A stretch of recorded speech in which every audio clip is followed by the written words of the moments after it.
Truth Espresso, Episode 18. Face it, we all would rather sleep in this morning. That's why God gave us espresso, to kickstart our zombified corpses into hyperdrive. And now, giving your mind and soul the morning shot of truth it craves. This is Truth Espresso with Daniel Minnick. On June 10th, 1963, the Equal Pay Act was signed into law. This means that since June 10th, 1963, it has been illegal in the United States of America to pay men and women differently for doing the same work. So the question then is, since the Equal Pay Act is the law of the land, why is there still a gender wage gap in the United States in 2019? Why does this persist, and why isn't anyone being prosecuted? Why do we have women marching in the streets and demanding that they get equal pay and demanding to close this wage gap? Why are there not criminals being herded up and put behind bars or forced to pay a fine for violating the law? Hi, this is Daniel Minnick, and you are listening to the Truth Espresso podcast. In this episode, we are continuing a two-part series discussing the issue of the gender wage gap. If you have not listened to the last episode, I would highly recommend that you do so to get a good background, a good context for the subject matter that I'm about to present in this episode. In the last episode, we asked 3 questions about the gender wage gap that are usually not asked when the proponents of this gender wage gap, to show that there is some kind of social injustice against women, present the statistics.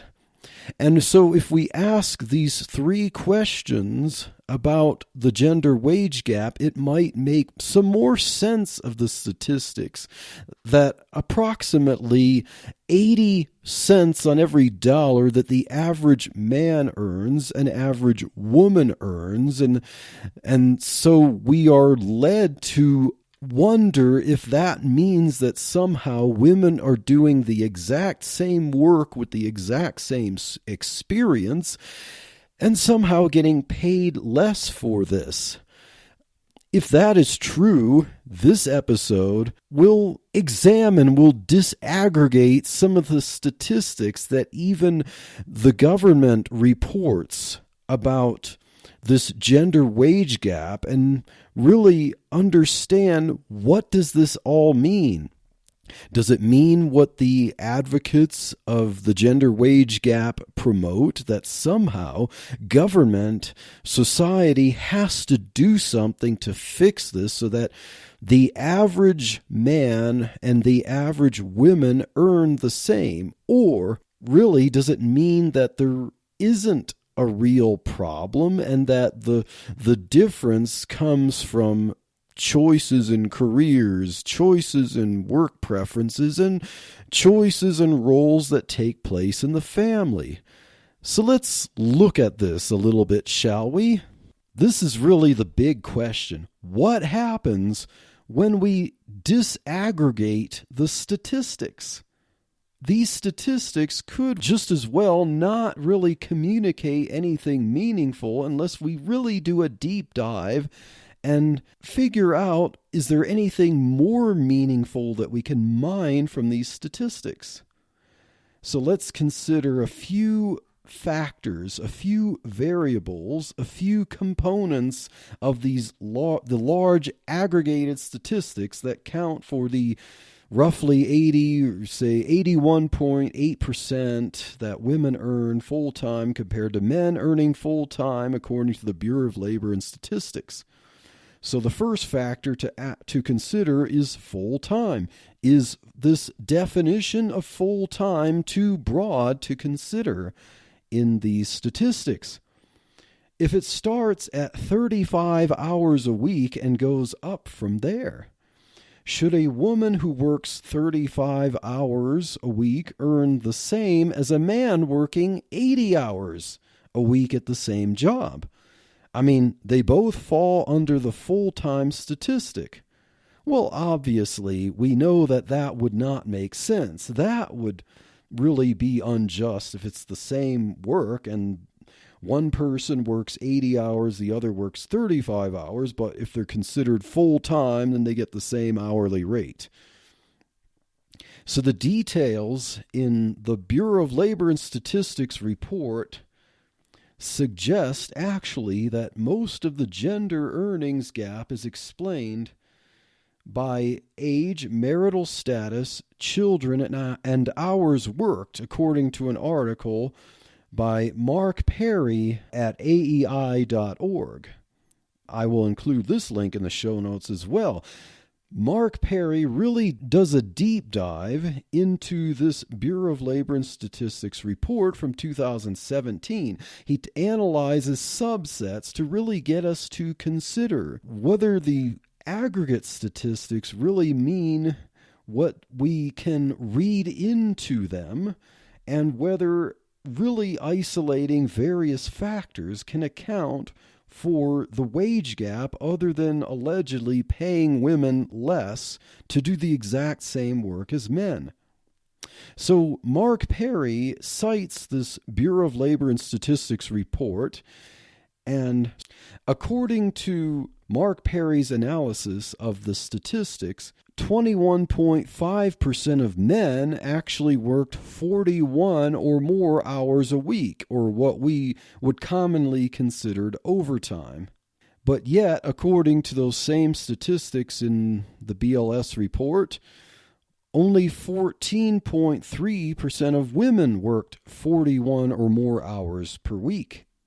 So, as we look into full-time a little deeper, let's look at Mark Perry's analysis of the BLS statistics in this report, asking the question, 60 or more hours per week, exhaustion here. 5.8% of men worked 60 or more hours a week, but only 2.5% of women worked 60 or more hours a week.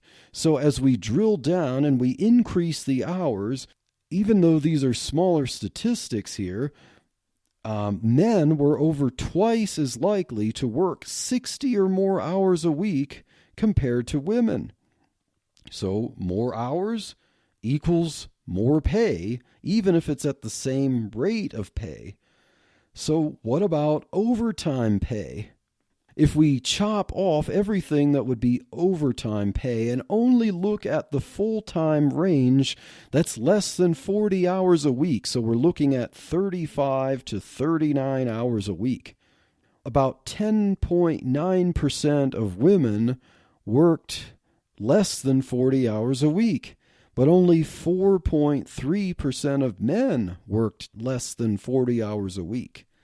So doesn't that tell us something about the taking one aggregate total amount and dividing it by the other aggregate total amount and assuming that women do the exact same output and yet are earning less? They're being discriminated against. They're getting paid less for the same work.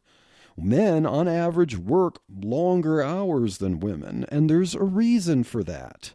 It's the different roles that men and women take, especially in relation to family roles.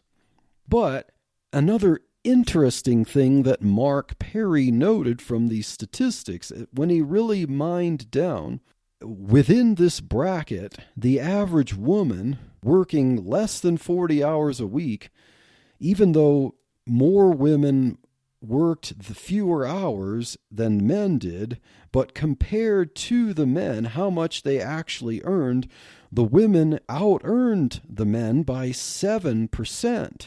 That's not a small percent when we're considering this wage gap here. So when it comes to working shorter hours, women actually earned more than men who worked shorter hours. So the average full-time, quote-unquote, man works about 2 hours more per week than the average full-time woman. So doesn't that count for some of the pay gap disparity? But when accounting only for up to 40 hours per week, a whole 8% is chopped off the wage gap. So time is clearly a significant factor of the gap. Most likely, if you work longer, you will make more money.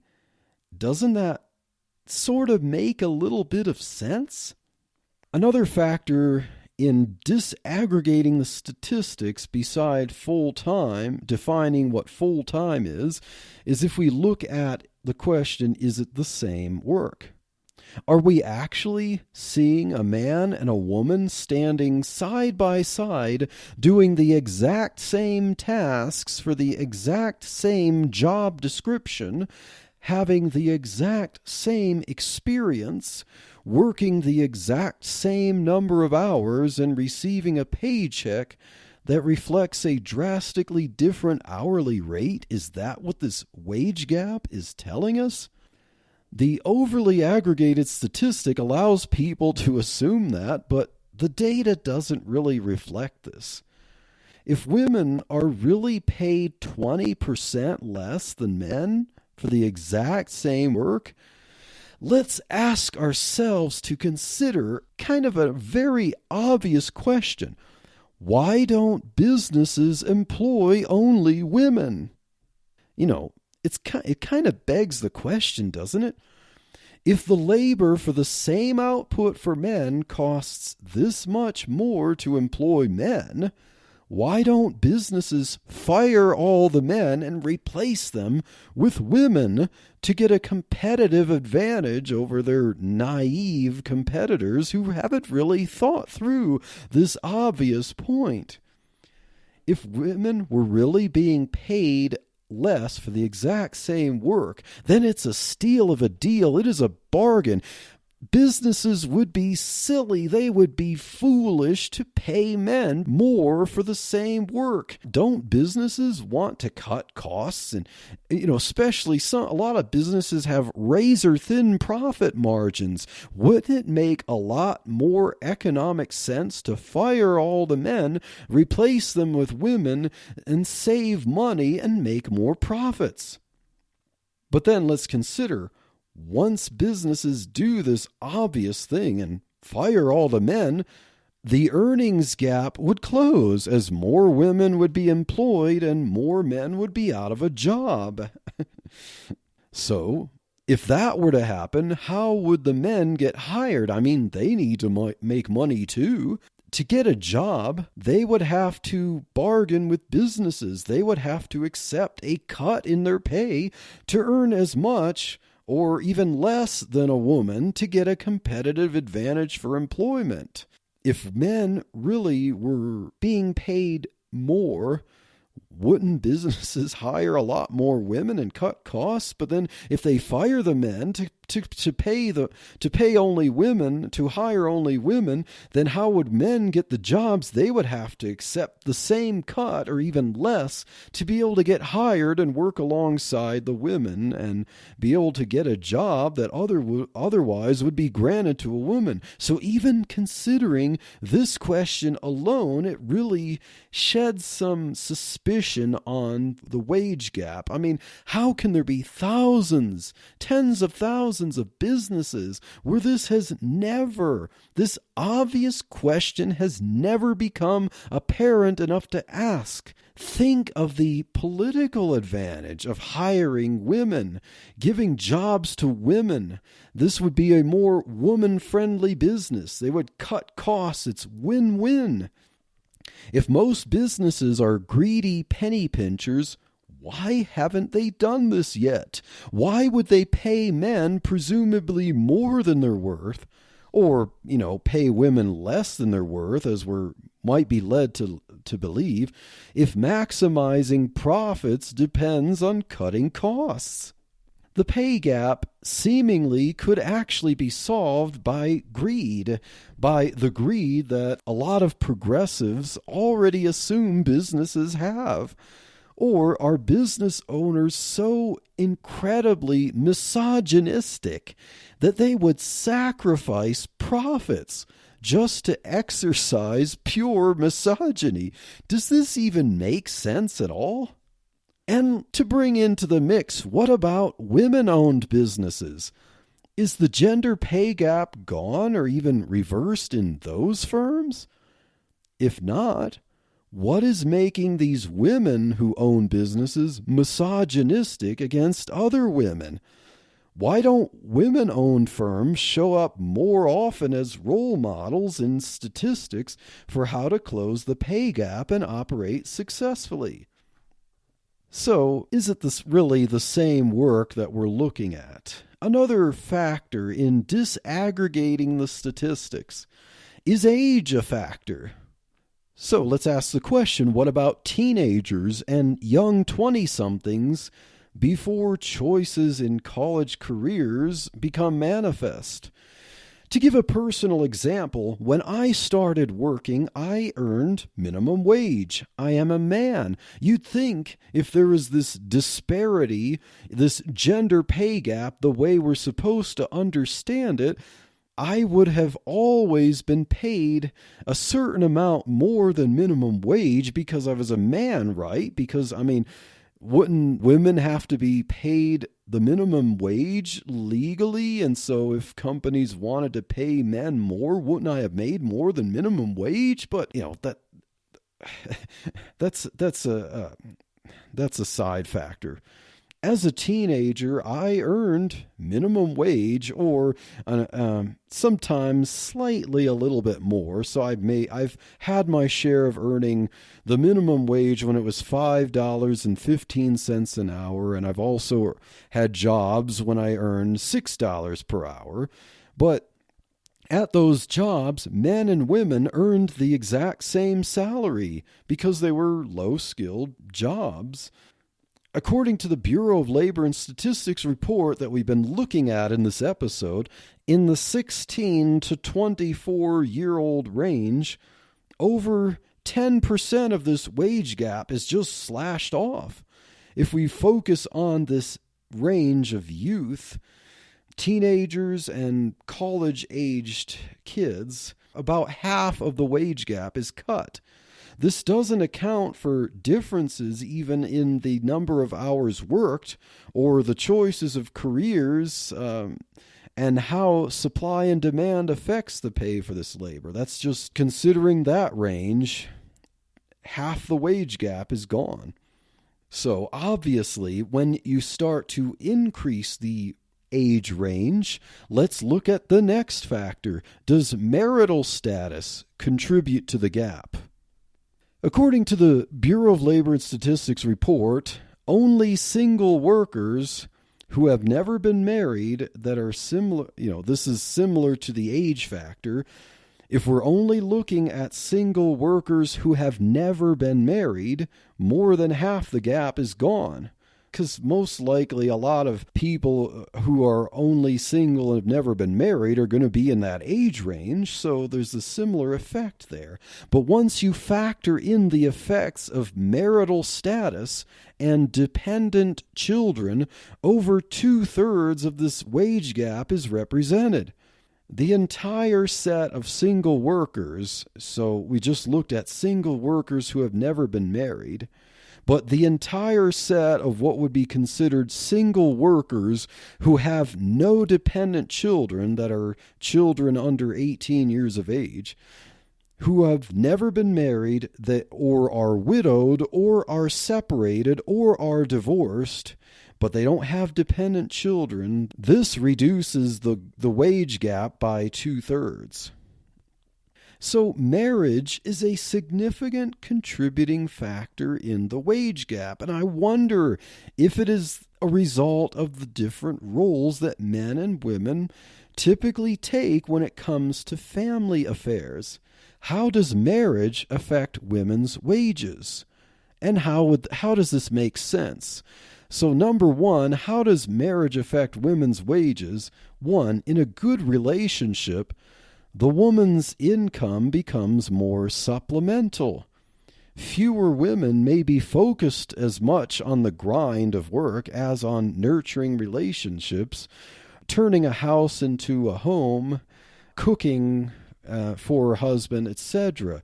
As you have a young married couple, sometimes the husband gives the wife a little more leeway, a little more freedom in what kinds of work the wife might want. The wife might be freed up by the income of the husband to pursuing things such as part-time work, flexible hours, and things so that they can have more time to have relationships with each other, go out and travel, or so on like that. So her income becomes more supplemental, and this is a good thing. I mean, if a man and if they're married, why would we think that the woman needs all of the income she could possibly make as if she were single? Number two factor in how marriage affects women's wages. Number two, children become the most significant factor for the wage gap. Doesn't someone have to be with younger children especially? Some parents do both work full-time and have children in daycare or school, but the school hours still affect the work hours of a parent. At least one of the parents have to have a job that allows enough flexibility of hours so for one of the parents to be able to go and pick up the kids after school. Some mothers work part-time hours while the husband works full-time hours so that the mother can arrange her work schedule around picking up kids, sending kids to school, picking them up from school, and so on. Work flexibility still commands a lower pay and limits job choices. I mean, isn't work flexibility a perk that essentially carries a monetary value? Okay, so another factor that marital status factors into the wage gap. According to the Bureau of Labor and Statistics, when isolating the whole statistics of the wage gap to just married women with dependent children compared to married men with dependent children, these could be the same women and men married to each other, but married women with children under 18 compared to married men with children under 18, the gap grows slightly from the statistics that are reported. If we're just looking at that subset, the gap is greater. Married women with dependent children earn 79.2% of married men with children compared to the whole statistic of women full-time earning 81.8% of men full-time. So what do we understand from this? Children are the most significant factor in the wage gap, bar none. Children are an investment with significant upfront costs. They require a tremendous amount of time and money. That's just a fact of nature. Someone has to take care of children and train them. Someone has to earn the money to do so. Both parents need to be involved personally in their children, of course, absolutely. A husband who makes career the only factor and is basically distanced from his own children and even his wife, that is not a recipe for a healthy marriage or a healthy family. But there are different roles. The role of a man primarily is to provide, at least to make sure his income itself is primarily to provide. A married woman will likely statistically have supplemental income, if any income at all, in that case. and the woman has more of a role in taking care of the children. And while, I'm not suggesting in any respect at all that the work that a mother does in caring for children is of less value or is less work than what the man does. That is not true at all. I mean, the work that a mother has to do in taking care of children, technically, if we were to put a monetary value on it, is probably worth a lot more than what the man actually gets paid. But it's kind of an underpaid and under-recognized work. But it's work that needs to be done, and that is what accounts for the largest percentage, the largest factor of the pay gap between men and women. So in conclusion, let's consider the statistics of the wage gap. What are we really asking when we want perfect equality and to close this so-called wage gap? We are assuming that men and women are all individual automatons who are alike in every way despite biological differences.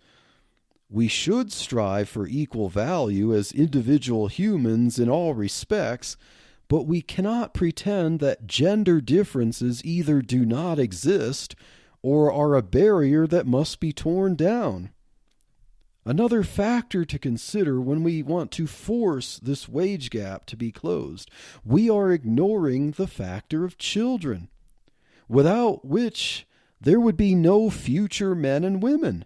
If we don't factor in the children and their needs, they will not grow up to be mature enough to improve society, study hard, and earn their keep. I mean, children do exist, and children factor into wages and costs and work hours and flexibility. I mean, if we're going to consider this wage gap and force it closed, can't we ask the question, the political question, will somebody please think of the children?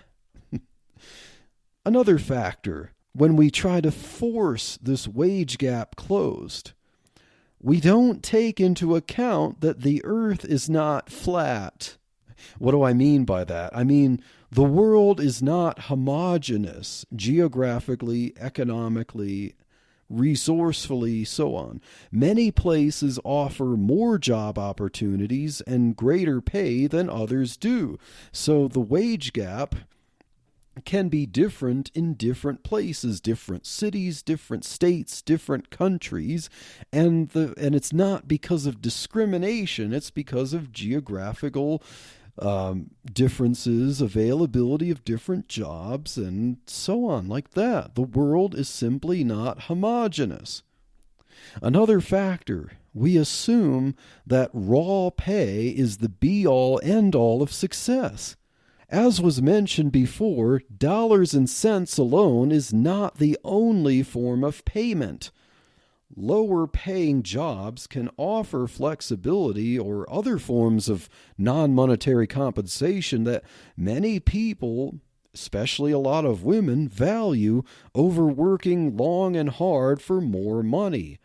Some jobs pay more because the work is harder or more dangerous.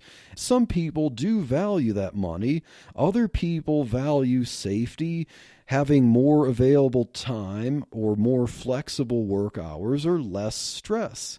And so they're willing to take what you would factor in as a pay cut from the harder job for a more fulfilling or less stressful life.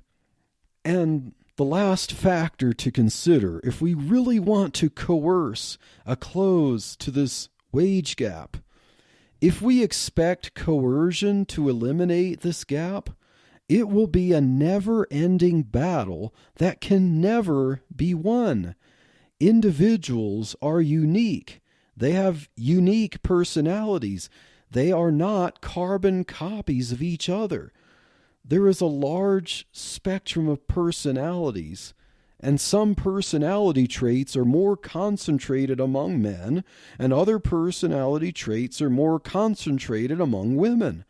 To expect government policy to right this alleged wrong can only result in stifling the economy and contributing to poverty for both men and women. If the government were to require businesses to give long, fully paid maternity leave to women workers, in which they might have longer times than men with no work for the company, businesses would have an incentive to forego hiring women because of the risk and look to hire men in their place. Aren't businesses greedy like that? But, as we mentioned, the same greed would actually account to give us the question about the gender wage gap. If the issue of the pay gap is actually all about paying women 20% less than men for the exact same output, wouldn't the greed that would cause businesses to not hire women if they're forced to pay them the same amount total, including large maternal leaves and, the risk of having to cover many months paying them for full-time work without the outcome of that work, wouldn't this greed also cause them to hire only women because they're allegedly discriminating and paying women less for the same work? Wouldn't they hire only women and put men out of work? And that would shift the pay gap in favor of women.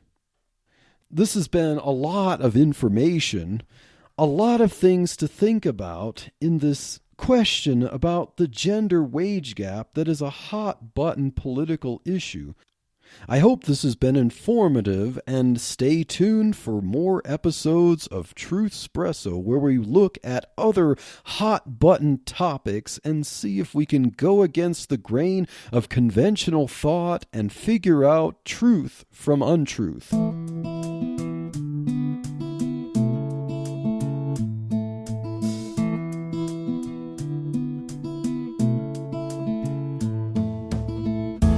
Thank you for waking up with Truthspresso. Good morning, and God bless your day.